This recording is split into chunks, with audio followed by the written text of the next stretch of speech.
The desert sun beat down mercilessly on forward operating Base Coast, where Sergeant Maria Santos checked her medical supplies for the third time that morning. At 26, she had already served 2 tours in Afghanistan, but the other soldiers still saw her as just another field medic, not a real soldier in their eyes, not someone who belonged on the front lines with the infantry. Maria had grown up in East Los Angeles, where her grandmother taught her that healing hands were a gift from God. Her abuela would say, "Mija, when you help someone hurt, you touch their soul." Those words echoed in Maria's mind every time she treated a wounded soldier, every time someone looked at her with doubt in their eyes. The morning briefing was routine. Colonel James Mitchell, a decorated veteran with 30 years of service, outlined the day's patrol routes. Intelligence suggested Taliban activity in the nearby villages, but nothing beyond the usual threats they faced daily. Maria sat in the back row with the other support personnel, watching the infantry soldiers lean forward with interest while she was largely ignored. "Santos," Colonel Mitchell called out as the briefing ended. "You'll be with Alpha Company today. Stay close to Lieutenant Rodriguez." Several soldiers exchanged glances. Maria knew what they were thinking. The field medic was just extra baggage, someone they had to protect rather than someone who could protect them. She had heard the whispers before. Why send a woman? Why not a real soldier? Lieutenant Carlos Rodriguez approached her after the briefing. He was young, maybe 24, with kind eyes that reminded Maria of her younger brother. "Don't worry about the others," he said quietly. "I've read your file. You've saved more lives than most of these guys have seen action." Maria appreciated his words, but she knew actions spoke louder than kindness. She had trained harder than most soldiers, could shoot better than half the unit, and had pulled wounded men from burning vehicles. Yet every day brought the same doubtful looks, the same protective attitudes that made her feel like a burden rather than an asset. The convoy rolled out at 800 hours. 5 Humvees carrying Alpha Company toward a village where villagers had reported strange activity. Maria rode in the third vehicle, her medical bag secured beside her, watching the landscape pass by through bulletproof glass. The terrain was unforgiving, rocky hills, sparse vegetation, and countless places where enemies could hide. Private Johnson sat across from her, barely 18 and on his first deployment. His hands shook slightly as he held his rifle. Maria had seen that look before, young soldiers trying to be brave while fear gnawed at their stomachs. "First time out?" she asked gently. Johnson nodded, embarrassed. "Is it always like this, the waiting?" "The waiting is the hardest part," Maria replied. "But you're ready for this. Your training will kick in when you need it." She meant those words. Every soldier in Alpha Company had undergone months of preparation. They were good soldiers, brave soldiers, even if they didn't always see her as an equal. The radio crackled with routine check-ins as they approached the village. Everything seemed normal, children playing in dusty streets, women hanging laundry, men sitting in the shade discussing daily concerns. Maria had learned to read these scenes. Normal was good. Normal meant families felt safe enough to go about their daily lives. Colonel Mitchell's voice came over the radio from the lead vehicle. "Alpha 6 to all elements. Village appears secure. Dismount and begin patrol as planned." The soldiers filed out of their vehicles with practiced efficiency. Maria grabbed her medical bag and followed Lieutenant Rodriguez toward the village center. Her bag contained enough supplies to treat everything from minor cuts to life-threatening wounds. She had organized every item herself, knowing exactly where to find what she needed in seconds. The villagers seemed genuinely peaceful. An elderly man approached Colonel Mitchell with concerns about a broken water pump. Children gathered around the soldiers, curious about their equipment. Maria noticed a pregnant woman sitting in the shade, looking uncomfortable in the heat. "Ma'am, are you feeling all right?" Maria asked in broken Pashto, approaching the woman slowly. The pregnant woman smiled and nodded, but Maria could see signs of dehydration. She offered water from her own supply and showed the woman how to find a more comfortable position. These small acts of kindness were why she became a medic, not for glory or recognition, but because helping people felt right. Lieutenant Rodriguez joined her after completing his section of the patrol, finding everyone healthy. "Mostly," Maria replied.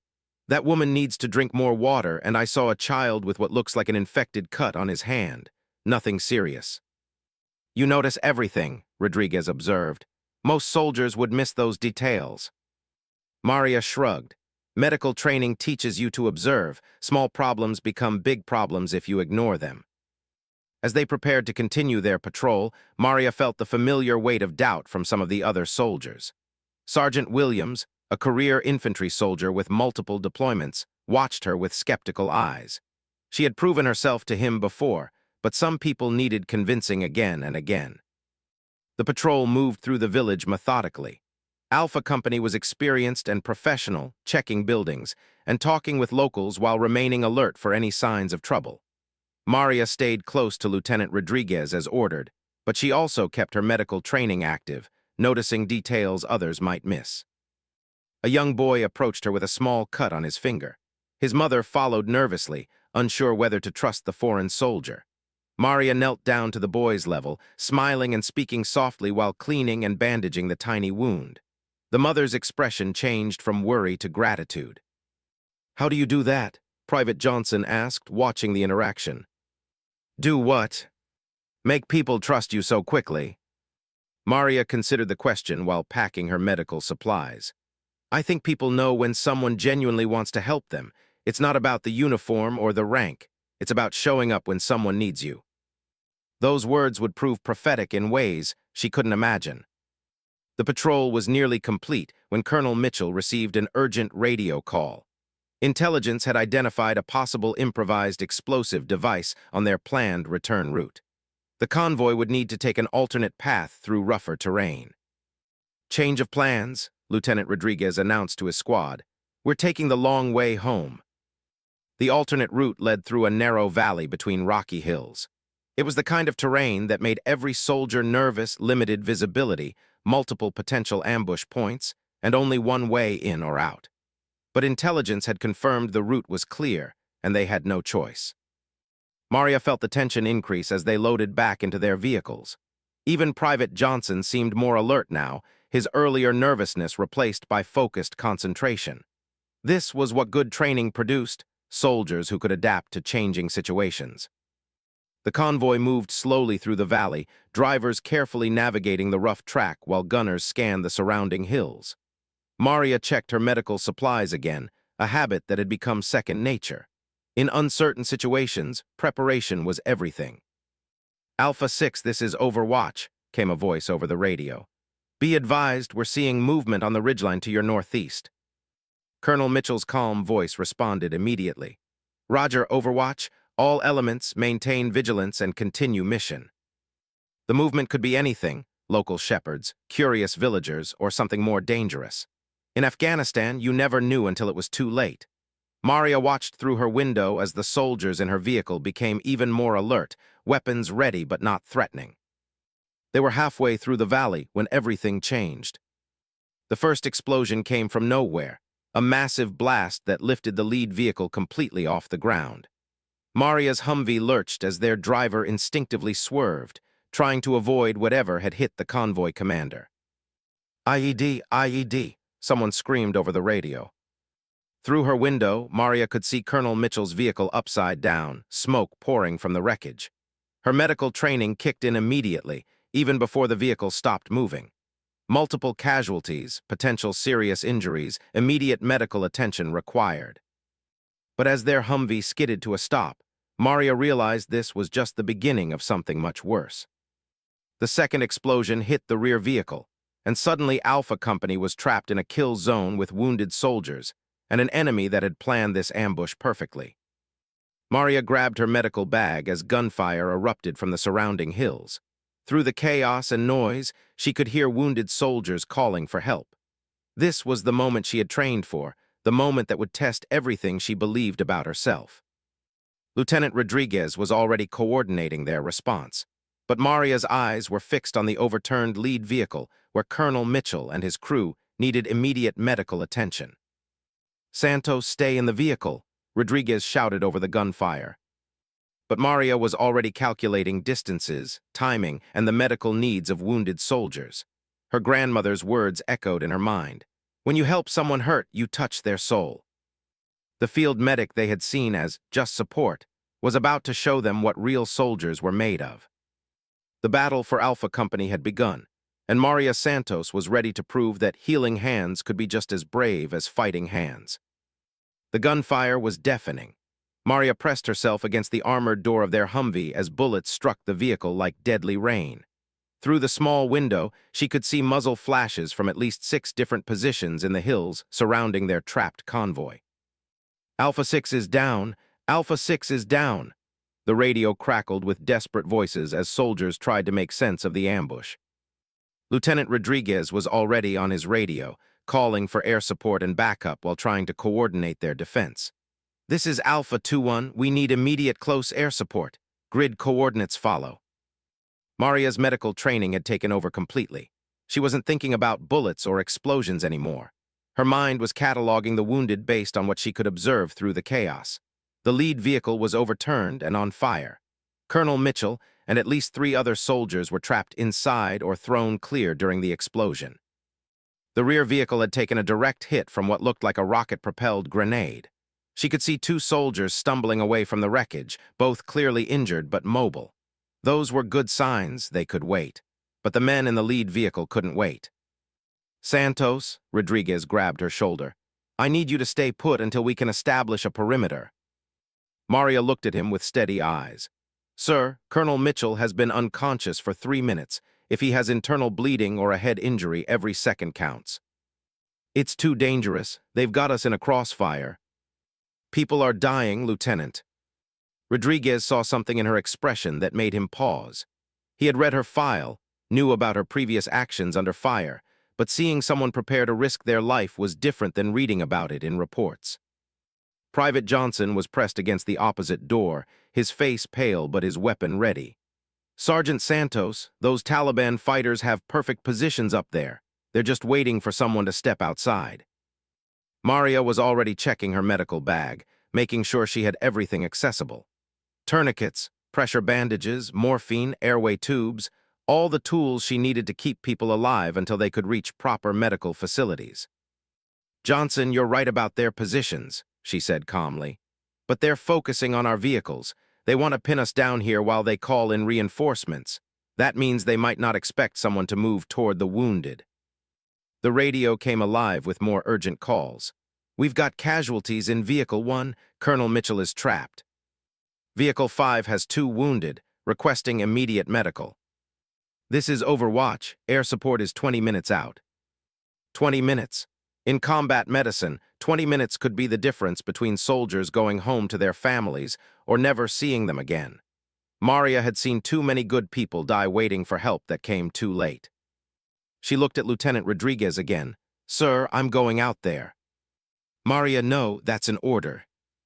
For a moment, they stared at each other.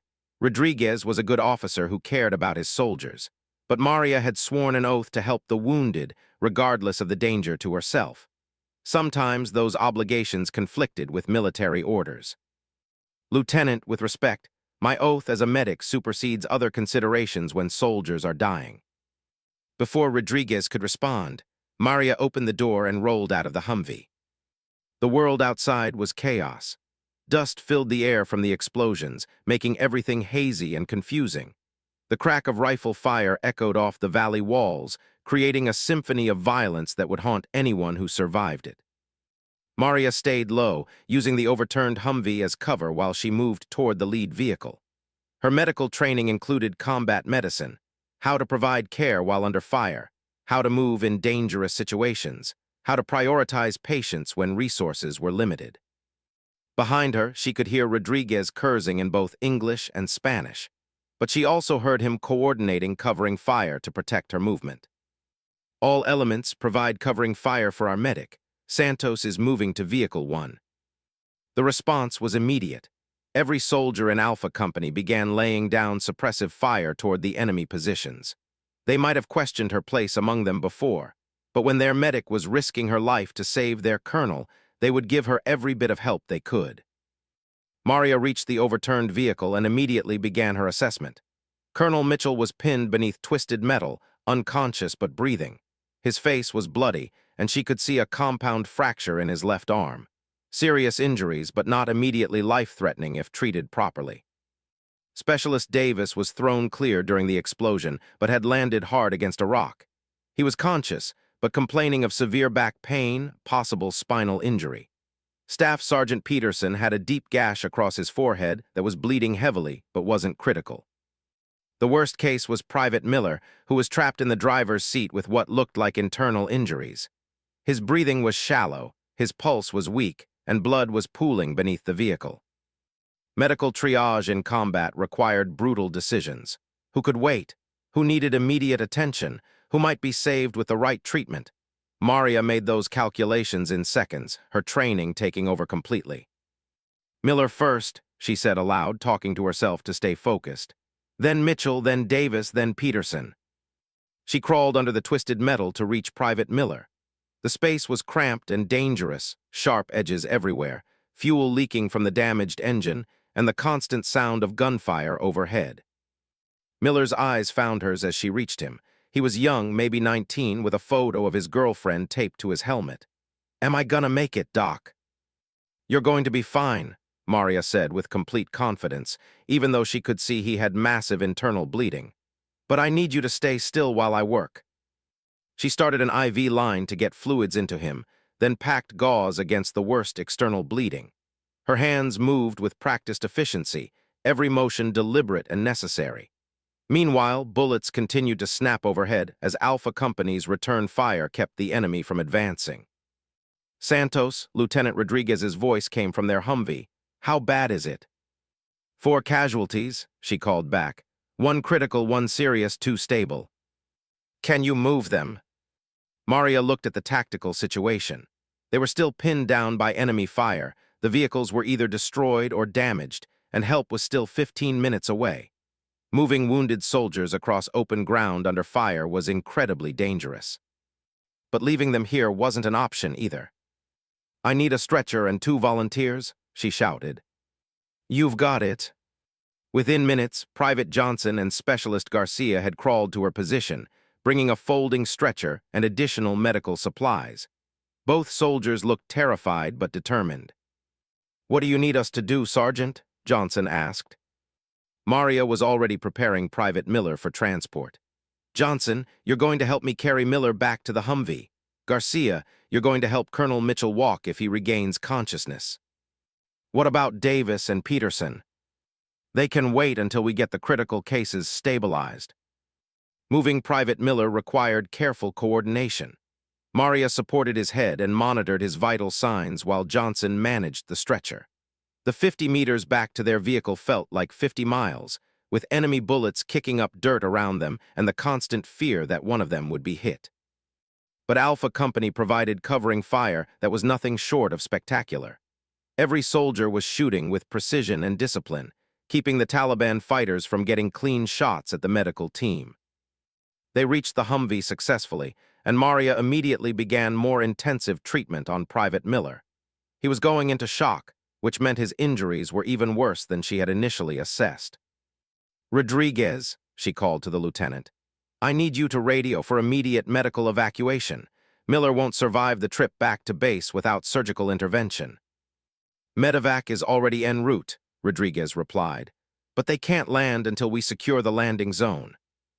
Maria understood the tactical problem. The Taliban had chosen their ambush site perfectly. The narrow valley gave them commanding positions while limiting the Americans' options for escape or rescue. But while she was treating Miller, Maria noticed something the infantry soldiers had missed. The enemy fire was coming from 6 positions, but the timing wasn't coordinated. Each group of fighters was acting independently rather than following a unified plan.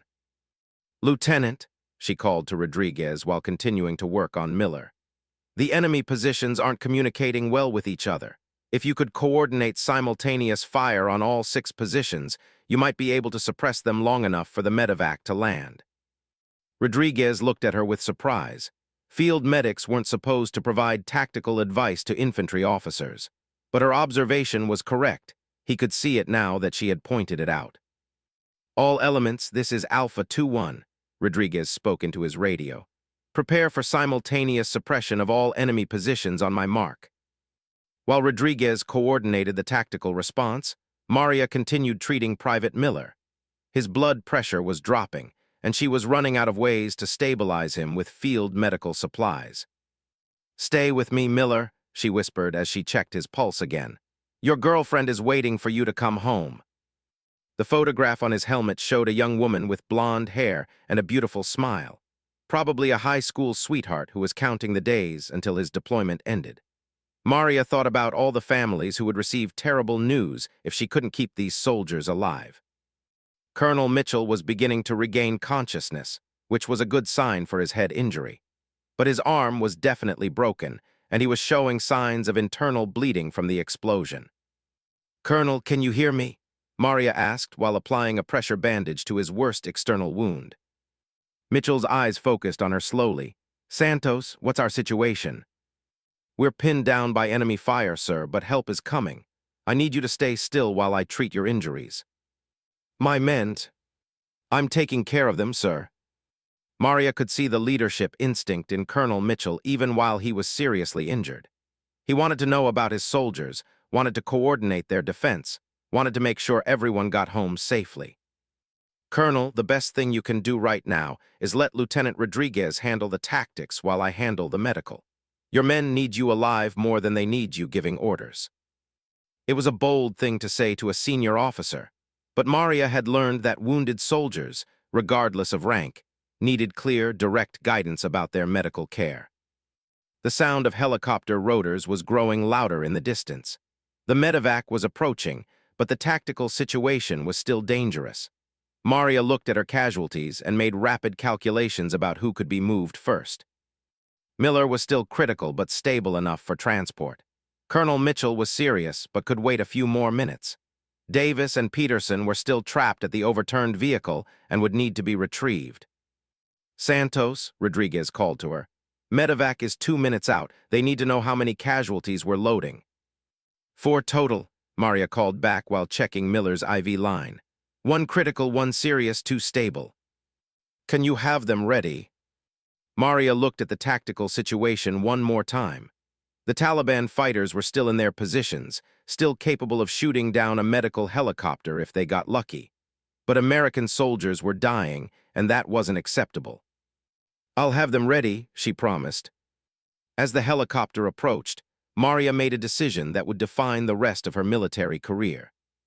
Instead of waiting for the entry to secure the landing zone, she was going to make sure it happened herself. The medical helicopter appeared over the ridge like an angel of mercy, its rotor blades beating against the desert air. But Maria could see the problem immediately. The landing zone was still under enemy observation, and the Taliban fighters would have clear shots at the aircraft during landing and takeoff. "This is Dustoff 7-2, the pilot's voice crackled over the radio. "I need that landing zone secured before I can set down." Lieutenant Rodriguez was coordinating suppressive fire from their defensive positions, but 6 enemy positions were too much to neutralize with their limited numbers. The Taliban fighters were smart enough to stay in cover between American fire missions, then pop up to engage whenever they saw movement. Maria looked at Private Miller, whose vital signs were getting weaker despite her best efforts. His blood pressure was dropping, and his skin was turning pale and clammy, classic signs of shock from internal bleeding. He needed surgical intervention within the next 30 minutes, or he wouldn't survive. "Rodriguez," she called to the lieutenant.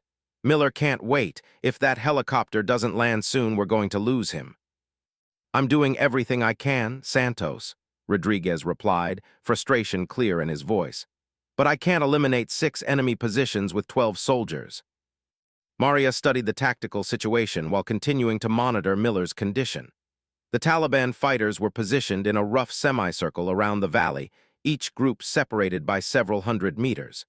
They were using the terrain expertly, staying hidden among the rocks and sparse vegetation.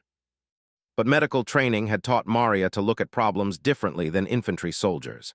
Where they saw 6 separate enemy positions that needed to be defeated, she saw a pattern of behavior that might be exploited.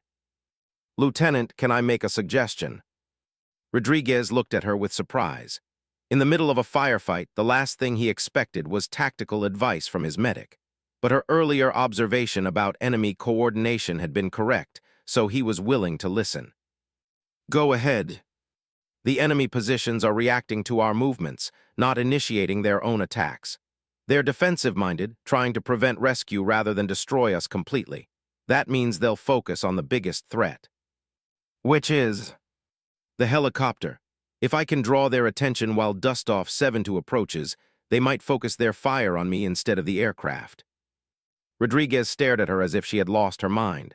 Santos, that's suicide. You'd be completely exposed. Not if I'm moving toward the casualties at the overturned vehicle. They'll see me as a medical threat, not a tactical one. And if they're shooting at me, they're not shooting at the helicopter. The idea was insane, but it might work. Maria had noticed that the Taliban fighters hadn't targeted her directly during her previous movement to treat the wounded. They had focused their fire on the soldiers providing covering fire and the vehicles that represented military threats. Absolutely not, Rodriguez said firmly. I'm not sending my medic out as a distraction. Sir, Private Miller is going to die without immediate evacuation. Colonel Mitchell needs surgical treatment for internal bleeding. Davis might have spinal injuries that could paralyze him permanently without proper care. Sometimes the medic has to take risks to save lives. Before Rodriguez could argue further, Colonel Mitchell spoke up from his position on the stretcher. Despite his injuries, the colonel had been listening to their conversation and understanding the tactical situation. Rodriguez, Mitchell said weakly but clearly, let her do it. Sir, Santos knows her job better than anyone. If she thinks this will work, trust her judgment. Maria felt a surge of gratitude toward Colonel Mitchell. Even wounded and facing his own medical crisis, he was supporting her professional assessment of the situation. Colonel, you need to save your strength, she said while checking his bandages. My men come first, Santos. They always come first. Maria understood that sentiment completely. Her patients always came first too, regardless of the danger to herself. That was the oath she had taken, the commitment she had made when she chose to become a combat medic. Dustoff 72, this is Alpha 21, Rodriguez spoke into his radio. Be advised, we're going to attempt distraction maneuver to secure your landing zone. Stand by for further instructions. Roger, Alpha 21, standing by. Maria was already preparing for movement. She grabbed additional medical supplies and made sure her rifle was loaded and ready. Her plan was simple but dangerous. Move toward the casualties at the overturned vehicle while the helicopter approached, drawing enemy fire away from the aircraft. Johnson, Garcia, she called to the two soldiers who had helped her earlier. I need you to provide covering fire from here while I move to retrieve Davis and Peterson. Sergeant, let us come with you, Johnson volunteered. No, I need you here to help load the critical casualties when the helicopter lands. This is a one-person mission. Maria checked her watch. The helicopter was circling at a safe distance, waiting for clearance to land. Miller's condition was deteriorating rapidly, and Colonel Mitchell was showing signs of increased internal bleeding. Rodriguez, give me 60 seconds to reach the overturned vehicle, then have Dustoff 72 begin his approach. Santos, Rodriguez looked like he wanted to say something more, but couldn't find the words. I'll be fine, Lieutenant. This is what I trained for. Maria took a deep breath and sprinted from cover toward the overturned vehicle 50 meters away. Immediately, the enemy positions erupted with gunfire. Bullets kicked up dirt around her feet and snapped through the air close enough that she could hear their passage. But she had been right about the Taliban fighters' mindset. They saw her as a target of opportunity rather than a primary threat, so their fire was hasty and poorly aimed. Most of their shots went wide as she zigzagged toward the casualties. Dustoff 72, begin your approach now, Rodriguez commanded over the radio. The helicopter swung around the ridge and began descending toward the improvised landing zone. As Maria had predicted, the Taliban fighters immediately shifted their focus to the aircraft. The helicopter represented a much more significant threat. It could evacuate their targets and bring in reinforcements. Maria reached the overturned vehicle just as the concentrated enemy fire began targeting the helicopter. Specialist Davis was still conscious, but complaining of severe back pain and numbness in his legs, definitely spinal injuries. Davis, I'm going to get you out of here, she said while checking his condition quickly. Doc, I can't feel my legs. That might be temporary swelling from the explosion. We won't know for sure until we get you to proper medical facilities. Staff Sergeant Peterson had a deep head wound that was bleeding heavily but wasn't immediately life-threatening. He was conscious and alert, which meant his brain function wasn't compromised. Peterson, can you walk with assistance? I think so, Sergeant. Maria could hear the helicopter landing behind their position, while enemy fire continued to target the aircraft. She had maybe 2 minutes before the pilot would have to take off for safety reasons. Davis, I'm going to move you very carefully to a spine board. Peterson, you're going to help me carry him. Moving a patient with potential spinal injuries required extreme caution under normal circumstances.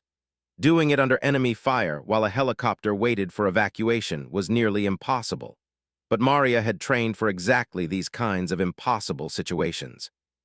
She slipped a rigid spine board under Davis while supporting his head and neck to prevent further injury. Peterson, despite his own head wound, helped lift the board when she was ready. Alpha 2-1, this is Dustoff 7-2, the helicopter pilot called over the radio. I'm taking fire from multiple positions. I need immediate suppression or I'll have to abort. All elements concentrate fire on enemy positions, Rodriguez commanded. Keep those heads down. The combined fire from Alpha Company was impressive, but the Taliban fighters were well-positioned and determined. They continued shooting at the helicopter while Maria and Peterson struggled to carry Davis across the rocky ground. The spine board was awkward and heavy, especially with Peterson weakened by his own injuries. They stumbled twice, and each time Maria had to make sure Davis's head and neck remained stable.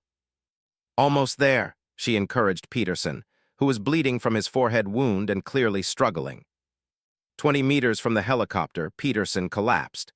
The blood loss and exertion had overwhelmed him, and he couldn't continue carrying Davis. Sergeant, I'm sorry, Peterson gasped. I can't. Maria looked at the situation. The helicopter was 30 seconds from having to abort the mission.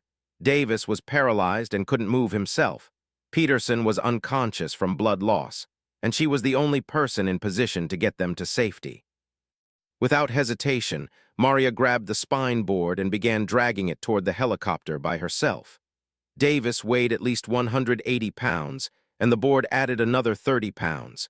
The distance to the helicopter might as well have been a mile. But she had grown up in East Los Angeles, where her grandmother taught her that determination could overcome any obstacle. Mija, Abuela used to say, when God gives you strength, you use all of it. Maria used all of it. Step by step, she pulled Davis toward the helicopter while enemy bullets continued to snap overhead. Her legs burned, her lungs gasped for air, and sweat poured down her face despite the desert heat. Come on, Davis, she gasped as she pulled. Your family is waiting for you. The helicopter crew chief jumped out to help when she got within 10 meters of the aircraft. Together, they loaded Davis into the helicopter while the pilots kept the rotors spinning. Peterson, Maria called to the crew chief, pointing back toward the unconscious staff sergeant. The crew chief nodded and followed her back to retrieve Peterson. By the time they got him loaded into the helicopter, enemy fire was increasing as the Taliban fighters realized their targets were escaping. Dustoff 7-2, we need to go now, the pilot called over the aircraft's intercom.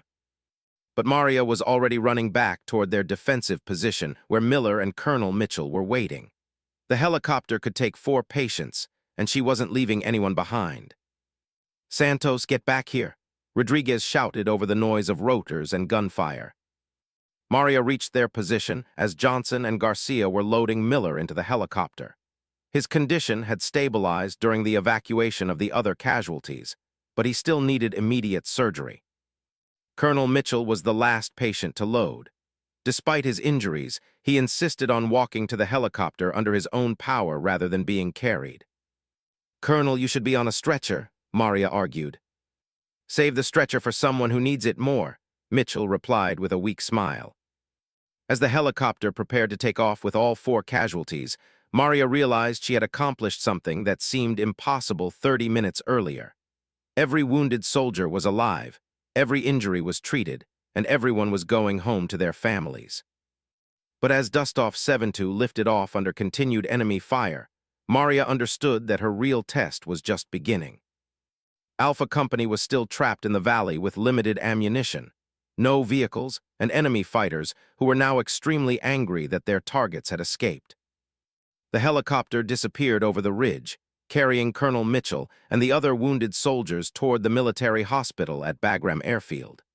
Maria watched until the aircraft was completely out of sight, then turned her attention back to the immediate tactical situation. Alpha Company was down to 8 effective soldiers, trapped in a valley with damaged vehicles and an enemy that was regrouping for what looked like a major assault. Without Colonel Mitchell's leadership and experience, Lieutenant Rodriguez was now the senior officer present, and Maria could see the weight of command settling on his young shoulders. "Santos, get over here," Rodriguez called from behind their damaged Humvee. Maria gathered her remaining medical supplies and moved to Rodriguez's position. The lieutenant was studying a tactical map, while Private Johnson maintained watch toward the enemy positions. "What's our situation, sir?" Maria asked. "Not good," Rodriguez replied honestly.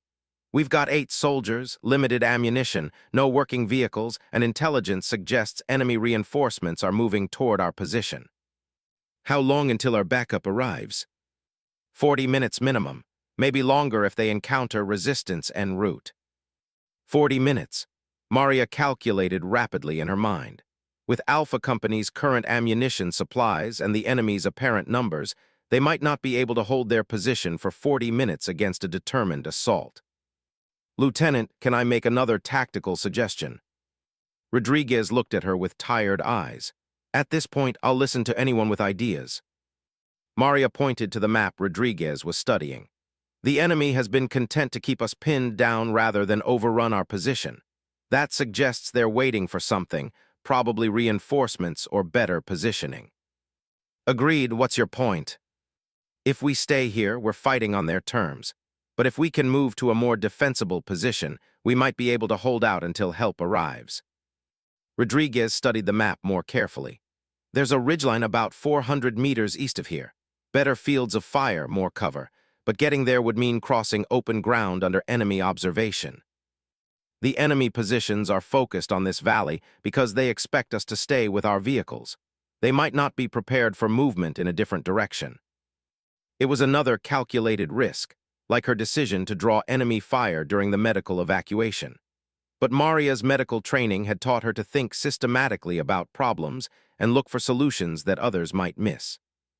Before Rodriguez could respond, the radio crackled with an urgent message from their command post. "Alpha 2-1, this is base.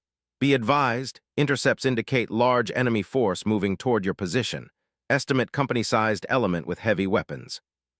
A company-sized enemy force meant 60 to 80 fighters, possibly with mortars or rocket-propelled grenades. Against Alpha Company's 8 remaining soldiers, those odds were impossible. "Base, this is Alpha 2-1. Request immediate close air support." "Alpha 2-1, air support is committed to another engagement. Earliest availability is 1 hour." Rodriguez closed his eyes for a moment, processing the tactical nightmare they were facing. 8 American soldiers against 60 Taliban fighters, with no air support and limited ammunition. Maria watched the lieutenant struggle with the tactical decision. He was a good officer, but he was also very young and had never commanded in a situation this desperate. "Sir," she said quietly, "what would Colonel Mitchell do?" Rodriguez looked at her with something like gratitude. "He'd move to better ground and make the enemy come to us." "Then that's what we'll do." The decision was made. Alpha Company would abandon their vehicles and move to the ridgeline where they could establish a more defensible position. It was risky, but staying put was certain death. "All elements, this is Alpha 2-1, Rodriguez spoke into his radio. "Prepare for tactical movement to grid coordinates." He gave the map location of the ridgeline. "We move in 60 seconds. Maria quickly redistributed her medical supplies among the soldiers. In a fighting withdrawal, every soldier needed to be able to provide basic first aid to themselves and their teammates. "Johnson, you're carrying extra tourniquets and pressure bandages," she said while handing him medical supplies. "Garcia, you get the morphine and airway tubes." "What about you, Sergeant?" Johnson asked. "I'm carrying everything else." Maria's medical pack was now twice as heavy as normal, but she couldn't afford to leave critical supplies behind. If anyone was wounded during the movement, she needed to be able to treat them immediately. "All right, people," Rodriguez addressed the remaining soldiers of Alpha Company. "We're going to move in 2 teams. Team 1 moves first while Team 2 provides covering fire, then we reverse roles. Stay low, stay fast, and watch your intervals. The plan was simple but dangerous. 4 soldiers would run toward the ridgeline while the other 4 kept enemy heads down with suppressive fire. Then the roles would reverse, allowing everyone to reach better ground. "Santos, you're with the first movement team," Rodriguez ordered.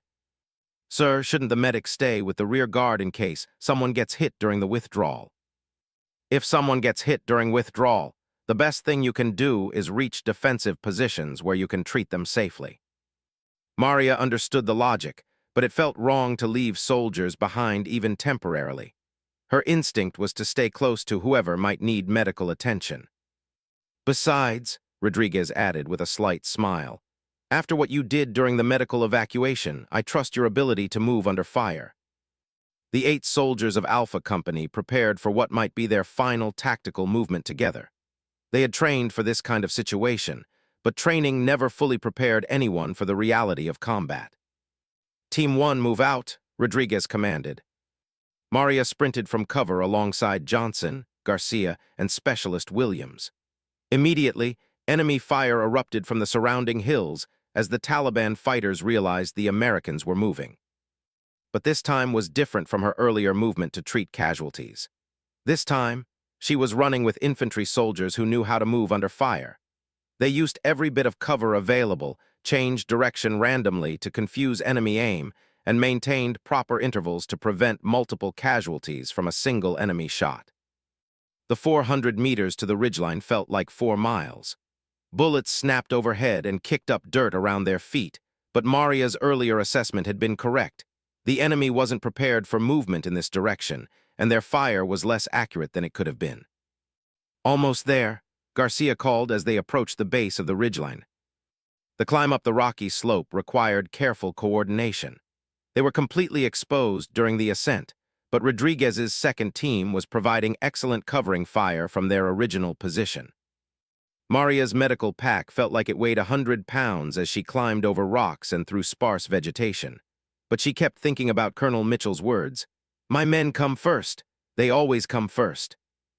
These soldiers were her men now. She was responsible for keeping them alive, just as much as Rodriguez was responsible for tactical decisions. "Team 1 in position." Rodriguez's voice came over the radio as they reached defensive positions on the ridgeline. "Team 2, move out." Now it was Maria's turn to provide covering fire, while Rodriguez led the second group across the open ground.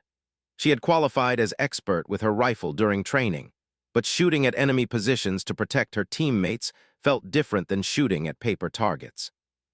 Through her rifle scope, she could see muzzle flashes from the enemy positions.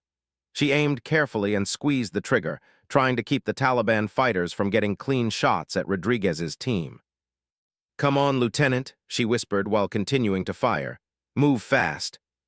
Rodriguez's team made the crossing successfully, but Maria could see that the enemy was adapting to their new positions. The Taliban fighters were beginning to maneuver closer, probably preparing for an assault on the ridgeline. "Alpha 2-1, this is base," the radio crackled with another update.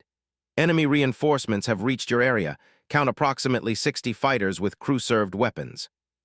60 fighters with crew-served weapons meant machine guns and mortars, weapons that could destroy Alpha Company's defensive position quickly and efficiently.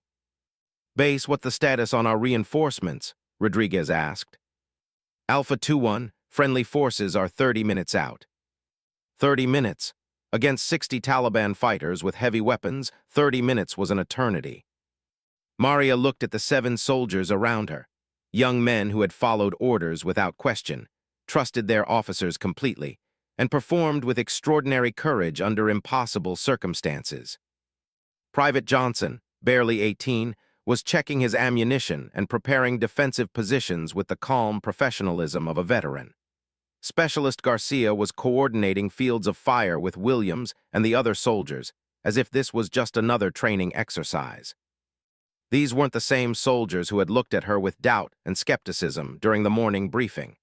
Combat had transformed them into a team that trusted each other completely. "Santos," Rodriguez called to her from his command position, "how much medical supplies do we have left?" Maria inventoried her remaining equipment quickly. Enough for basic trauma care, but not enough for sustained casualties.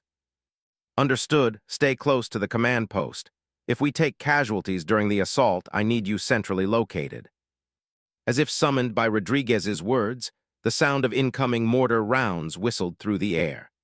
The Taliban fighters had brought indirect fire weapons, and they were preparing to soften Alpha Company's positions before their infantry assault. Incoming, someone shouted.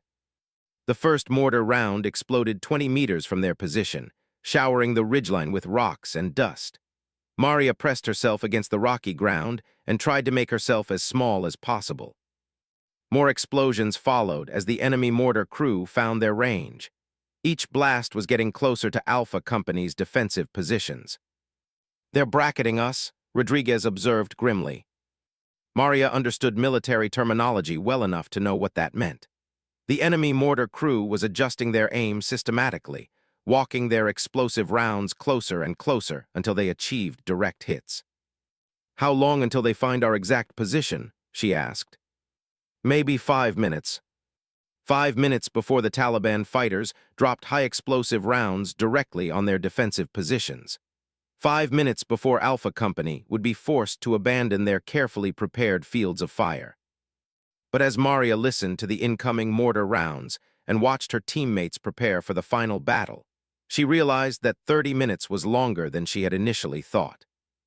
30 minutes was enough time for 8 determined soldiers to show 60 enemy fighters what American military training really meant.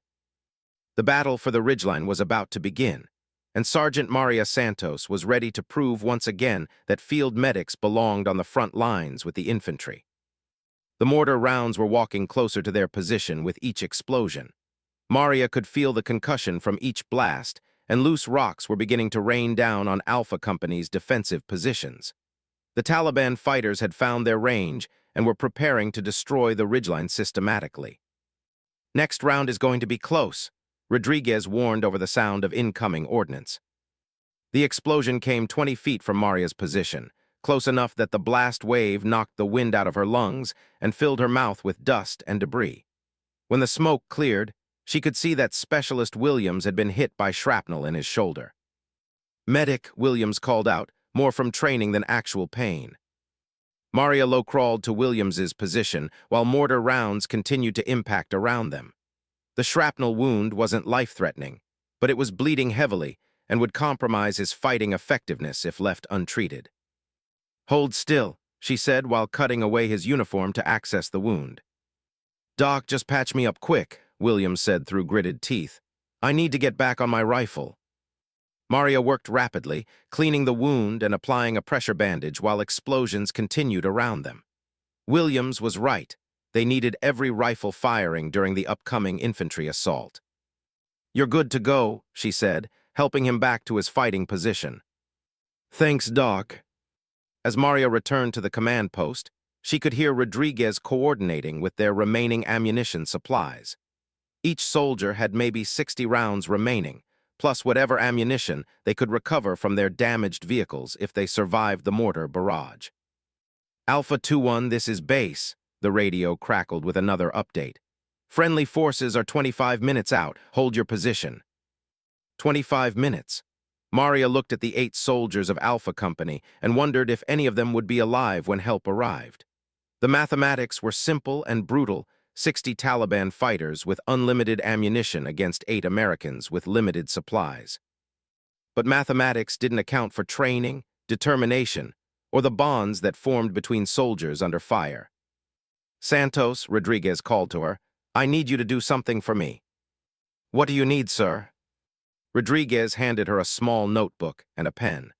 "I need you to write down the grid coordinates of our position and the direction of enemy movement. If something happens to me, you'll need to call in our reinforcements." Maria understood what Rodriguez was really asking. He was giving her command responsibility in case the officers were killed or wounded. It was both an honor and a terrible burden. "Lieutenant, nothing is going to happen to you." "Maybe not, but if it does, these men need leadership, and you've shown more tactical sense today than some officers I've served with." Maria took the notebook and carefully wrote down the information Rodriguez provided. Grid coordinates, enemy positions, ammunition status, casualty reports, all the details that would help their rescuers find them and defeat the Taliban fighters. The mortar barrage stopped suddenly, which meant the infantry assault was about to begin. In the sudden silence, Maria could hear voices calling in a foreign language from the valley below. The enemy was coordinating their attack. "Here they come," Rodriguez said quietly into his radio. "All elements prepare for infantry assault from multiple directions." Maria checked her rifle one final time and made sure her remaining medical supplies were accessible. During the coming battle, she would need to function as both medic and rifleman, treating wounded soldiers while helping to defend their position. "Garcia, Johnson, Williams, take the eastern approaches," Rodriguez commanded. "Peterson, Martinez, Davis, cover the western slope. Santos, you're with me at the command post." The tactical deployment made sense. Rodriguez needed someone at the command post who could coordinate medical treatment and communicate with their reinforcements. But Maria also understood that he was keeping her in the most protected position possible. "Sir, I should be where the casualties are most likely." "Santos, the casualties are going to be everywhere. Stay central so you can reach anyone who needs help." The first enemy fighters appeared on the eastern slope, moving in small groups and using available cover effectively. These weren't the poorly trained insurgents that some American soldiers faced. These Taliban fighters were experienced, disciplined, and determined to overrun Alpha Company's position. "Contact east," Garcia called out as he opened fire. The battle erupted across the entire ridgeline as Taliban fighters attacked from multiple directions simultaneously. The sound was deafening: rifle fire, grenade explosions, shouted commands in English and Pashto, and the constant crack of bullets passing overhead. Maria's medical training took over completely. She was monitoring the tactical situation for signs of casualties while providing accurate rifle fire toward enemy positions. Her rifle scope allowed her to identify individual targets and engage them with precision. "Johnson's hit," Williams called from the eastern position. Maria immediately moved toward Johnson's position while Rodriguez coordinated the overall defense. Johnson had taken a bullet through his left arm, but he was still conscious and able to fight. "How bad is it?" Johnson asked as Maria began treating his wound. "Clean through and through," she replied while applying a pressure bandage. "You'll be fine, but try to use your right hand for shooting." "Roger, Doc." Maria was moving back toward the command post when she heard an explosion from the western slope. One of the Taliban fighters had gotten close enough to throw a grenade into Alpha Company's defensive positions. "Martinez is down," Peterson called out. Martinez had caught grenade fragments in his chest and legs. When Maria reached him, she could see that his injuries were serious but treatable with immediate care. "Talk to me, Martinez," she said while cutting away his uniform to assess the wounds. "Can't breathe right," Martinez gasped. One of the grenade fragments had punctured his lung, causing it to partially collapse. Maria had treated this injury before, but never under enemy fire while a battle raged around her. "I'm going to fix your breathing," she said while preparing a chest seal to treat the punctured lung. The medical procedure required her complete attention for several minutes while bullets snapped overhead and explosions continued around their position. But Martinez's breathing improved immediately after she applied the chest seal. "Better?" she asked. "Much better, Doc, thanks." "Stay down and keep pressure on those leg wounds. I'll be back to check on you." As Maria moved between casualties, she began to understand the tactical situation more clearly. The Taliban fighters were using their numerical advantage to attack simultaneously from multiple directions, but they weren't coordinating their assaults effectively. Each group of enemy fighters was advancing independently, which meant Alpha Company could defeat them one section at a time rather than being overwhelmed by a unified assault. "Rodriguez," she called to the lieutenant while reloading her rifle, "the enemy attacks aren't synchronized." "What do you mean?" "The eastern group is advancing ahead of the western group. If we concentrate our fire on one direction at a time, we can defeat each attack separately."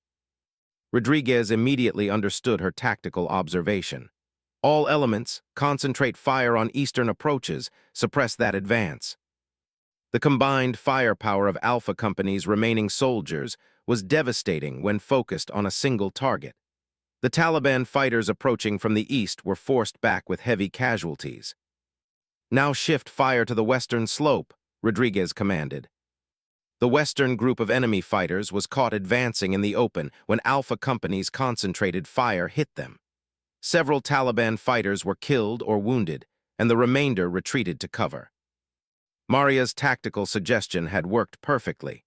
By defeating each enemy group separately, Alpha Company was holding their position against overwhelming odds. But the victory was temporary. Maria could see more enemy fighters moving up the slopes, and Alpha Company's ammunition was running dangerously low. "Sir," she said to Rodriguez while treating another shrapnel wound, "how much ammunition do we have left?" "Maybe 10 minutes of sustained combat." 10 minutes? Their reinforcements were still 15 minutes away, which meant Alpha Company would run out of ammunition before help arrived. "Alpha 2-1, this is base," the radio provided another update. "Friendly forces report enemy blocking positions on approach routes. Estimated arrival time now 30 minutes. 30 minutes. Maria felt her heart sink as she realized they were not going to be rescued in time. But as she looked around at the soldiers of Alpha Company, she saw something that surprised her. Instead of despair or panic, she saw determination and calm professionalism. These young soldiers had accepted that they might not survive the next 30 minutes, and they were prepared to fight until the end. "Santos," Rodriguez called to her, "I need you to take over radio communications with base." "Sir." "Call in our final position report. Tell them where we are and what we've accomplished. Make sure they know that Alpha Company followed orders and completed their mission." Maria understood what Rodriguez was really asking. He wanted her to ensure that their families would know they had died as soldiers, fighting to the end and never surrendering. But as she reached for the radio, Maria heard a sound that changed everything. The distinctive roar of jet engines approaching at high speed. "Alpha 2-1, this is Hog 4-1, a new voice came over the radio. "I've got eyes on your position and enemy forces, ready to provide close air support." Close air support? An A-10 Warthog ground attack aircraft, specifically designed to destroy enemy forces in close proximity to friendly troops. "Hog 4-1, this is Alpha 2-1, Rodriguez responded immediately. "Enemy forces are advancing on our position from multiple directions. We are taking effective fire and request immediate support." "Alpha 2-1, mark your position with smoke and take cover. Danger close fire mission incoming." Rodriguez threw a smoke grenade to mark their position, while the soldiers of Alpha Company pressed themselves against the rocky ground. Maria could hear the A-10 aircraft diving toward the Taliban positions, its engines screaming like an avenging angel. The sound of the A-10's 30 cannon was unlike anything Maria had ever experienced. The aircraft's GAU-8 gun fired depleted uranium rounds at a rate of thousands per minute, turning enemy positions into dust and debris. The first gun run lasted only seconds, but it eliminated half the Taliban fighters attacking from the eastern slope. The A-10 pulled up and circled for another attack, while the remaining enemy fighters tried to find cover. "Alpha 2-1, how's that look?" the pilot asked. "Outstanding, Hog 4-1. Request you service the western slope next." The second gun run was equally devastating. Maria watched through her rifle scope as the A-10's cannon fire walked across the Taliban positions, eliminating the remaining organized resistance. In less than 5 minutes, 60 enemy fighters had been reduced to scattered survivors fleeing in all directions. "Alpha 2-1, this is base," came another radio call. "Friendly forces are crossing the valley floor. Estimate arrival in 10 minutes. "Roger base, landing zone is secure." As the sound of approaching helicopters filled the air, Maria looked around at the soldiers of Alpha Company. They had survived against impossible odds through teamwork, determination, and tactical intelligence. But more importantly, they had proven something to themselves and to each other. Sergeant Maria Santos was no longer seen as only a field medic. She was a soldier who had earned her place among infantry fighters through demonstrated courage and competence under fire. Private Johnson approached her as they prepared for extraction. "Sergeant, I owe you an apology." "For what, Johnson?" "For thinking you didn't belong with us. You saved all our lives today, not just the wounded ones." "We saved each other, Johnson. That's what soldiers do." As the rescue helicopters landed and Alpha Company prepared for evacuation, Maria thought about Colonel Mitchell and the other wounded soldiers she had treated.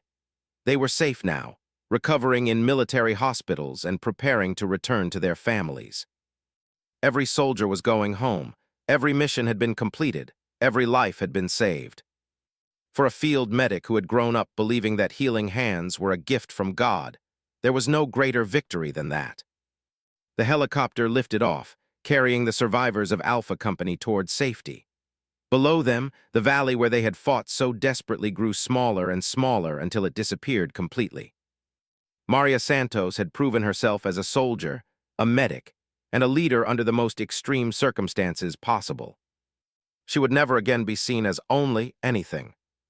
She was simply and completely a warrior who happened to carry medical supplies instead of extra ammunition, and that made all the difference in the world.